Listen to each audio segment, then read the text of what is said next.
देखो यार, NEET exam में अब एग्जैक्टली 30 दिन बचा है और अभी से भी आप 200-250 नंबर तक अपना स्कोर इम्प्रूव कर सकते हैं अगर मेरी बात मानते हैं तो। देखो, अब टाइम आ गया है जितना कुछ भी आपने पढ़ा है उसको एक जगह समेटने का और उसका मल्टीपल रिवीजन करने का। हम क्या होता है, लास्ट मोमेंट पे जब पैनिक करते हैं तो नए नए एक्सपेरिमेंट करते हैं और उसी कारण जो भी हमारा नंबर आ सकता था वो नहीं आता है। तो मैं जो कुछ भी बोल रहा हूं ध्यान से मेरी बात को समझना और उसी रिसोर्स में उसी चीज को रेस्ट्रिक्ट करके आप पूरी अगले 30 दिन की तैयारी करेंगे। मैं ये एज्यूम करके ये वीडियो बना रहा हूं कि आपका सिलेबस 80% से ज्यादा कंप्लीट है।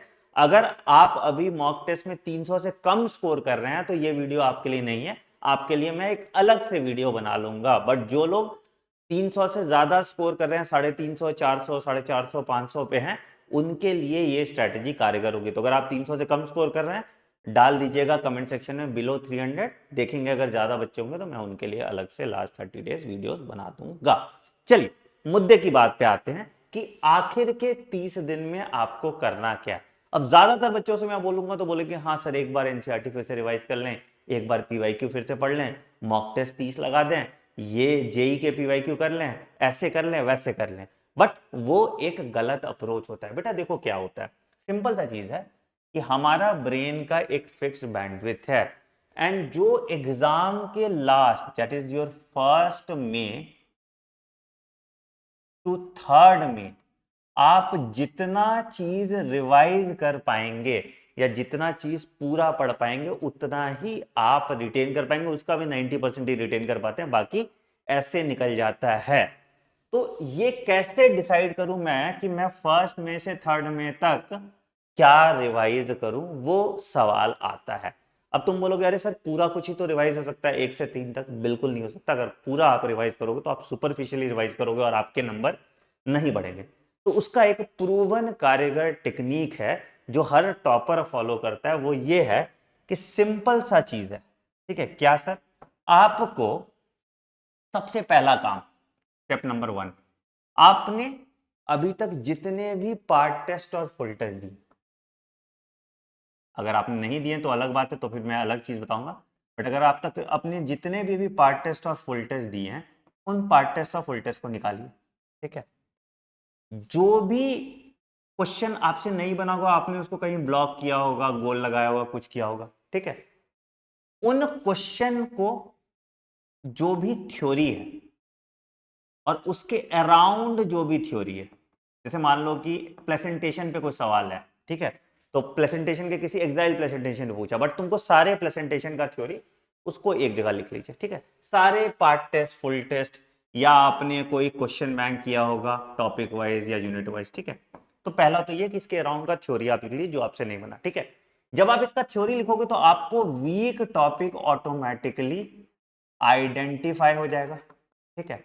और जब आप क्वेश्चन बैंक देखेंगे तो आपको पता चल जाएगा कि कहां पे प्रैक्टिस मेरे, किस टॉपिक का प्रैक्टिस मेरा कम है, तो उसकी प्रैक्टिस आप बढ़ा देंगे। ये दो काम ये चीज करता है, ठीक है। That should be your step 1 that you should be doing to समेटोफाई एवरीथिंग, एक जगह रखने के लिए, ताकि ये जो आपकी मिस्टेक नोटबुक है इसी को आप लास्ट के 3 दिन रिवाइज कर पाए, ठीक है।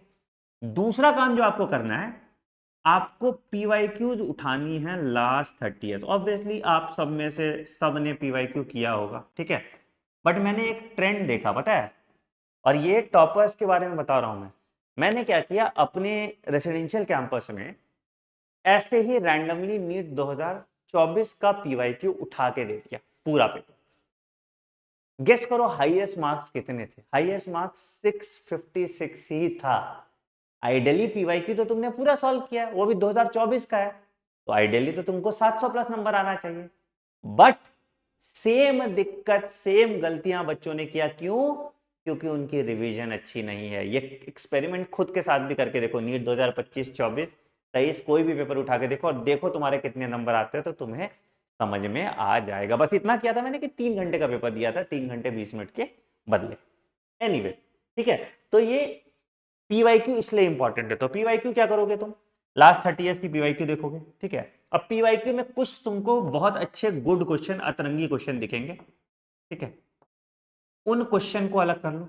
ये गुड क्वेश्चन अगर तुम्हें नहीं पता चल रहा है कौन सा, तो इस पर भी मोस्ट एक्सपेक्टेड पीवाईक्यू की कल वीडियो आ जाएगी, जहां से आपका सवाल आ सकता है और जो आप गलत कर सकते हो, या जो इंटरेस्टिंग या जिसके आंसर गलत है, ये हम अलग से, या बियॉन्ड एनसीईआरटी जो पीवाईक्यू, वो अलग से एक वीडियो हम दे रहे हैं, उसका पीडीएफ भी आपको दे देंगे, ठीक है। दूसरा जो फ्रीक्वेंटली आज टॉपिक है, जहां से सवाल आता है, जैसे तुम ह्यूमन रिप्रोडक्शन देखोगे, पाथवे ऑफ स्पर्म पे सवाल आता है, सेमिनल प्लाज्मा पे सवाल आता है, मेंस्ट्रुअल साइकिल पे सवाल आता है, जो फ्रीक्वेंटली आज टॉपिक है, इन पे आपको ज्यादा तवज्जो देना है।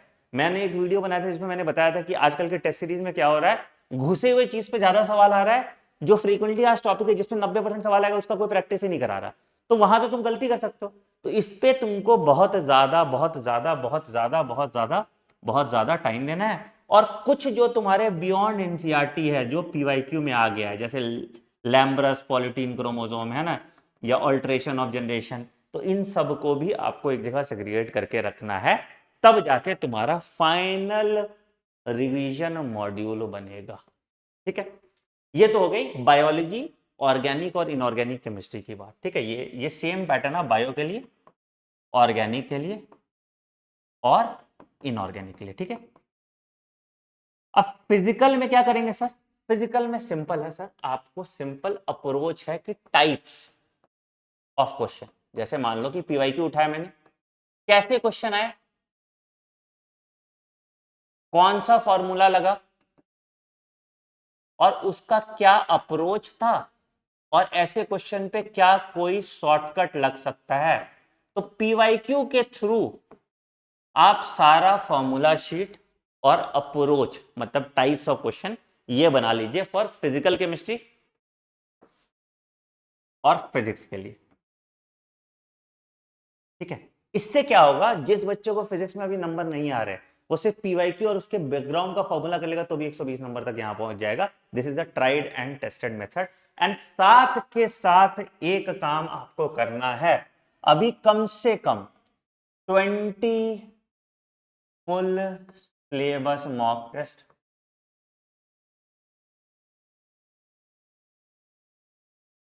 एंड इसका एनालिसिस आपको करना है, ठीक है। तो अभी ऑल्टरनेट से शुरू करो, लास्ट के 10 दिन में डायरेक्ट पे आ जाना, डेली पे आ जाना, ठीक है। तो क्या करोगे, कहां से मिलेगा सर? इसके लिए मैं तुमको एक सॉल्यूशन बता रहा हूं बेटा, हम लोग का कल से NEET replica mock test start हो रहा है, ठीक है। अभी तुमको मेरा टेलीग्राम चैनल, क्या है टेलीग्राम चैनल, t.me/anandmani001, यहां पे आपको मेरा मॉक टेस्ट मिल जाएगा। आप इस मॉक टेस्ट को अटेम्प्ट कीजिए, इसका आंसर की भी आपको मिलेगा, और कल सुबह 9 बजे इसका एनालिसिस होगा, ठीक है। तो कैसे पेपर एनालाइज करना है वो मैं तुमको इस वीडियो में सिखाऊंगा। तो एनालिसिस कैसे बेसिस पे होगा, कि आपका रट्टाफिकेशन गलती किया आपने, फैक्चुअल गलती किया आपने, कॉन्सेप्चुअल गलती किया आपने, टाइम का दिक्कत है आपको, या सिली मिस्टेक है, इन सब में से क्या दिक्कतें आपकी हुई एंड इसको कैसे फिक्स करना है, ये भी कल मैं अच्छे से बताऊंगा। तो अगेन आपको मॉक टेस्ट देना है, मॉक टेस्ट का एनालिसिस करना है, और जो भी आपके टॉपिक्स वीक लग रहे हैं उन टॉपिक्स को रिविजिट करना है। जब आप 20 पूरा मॉक टेस्ट करेंगे और उन टॉपिक्स को भी रिविजिट कर देंगे तो आपका वीक टॉपिक धीरे धीरे एलिमिनेट हो जाएगा और आपका मॉक टेस्ट का मार्क्स प्रोग्रेसिवली बढ़ता जाएगा। अगर तुम पूरा थ्योरी पढ़ने के चक्कर में रहोगे, अगर तुम NCERT line by line revise करने के चक्कर में रहोगे, तो तुम्हारा नंबर नहीं बढ़ेगा, ये मुझसे लिख के ले लो। तो अब कमेंट सेक्शन बताओ कौन कौन ये स्ट्रेटजी फॉलो करने वाला है और कौन कौन मेरा टेस्ट देने वाला है कल, और इस टेस्ट का नंबर भी मैं कल के एग्जाम में पूछूंगा। On that note I am ending video पसंद आया तो वीडियो को लाइक कीजिएगा बेटा। बहुत कम लोग यूट्यूब पे बिल्कुल रियलिस्टिक अप्रोच बता रहे हैं, तो प्लीज ज्यादातर जागरूक बच्चों तक इसको पहुंचाइएगा। Take care, bye bye and have a great day. Thank you.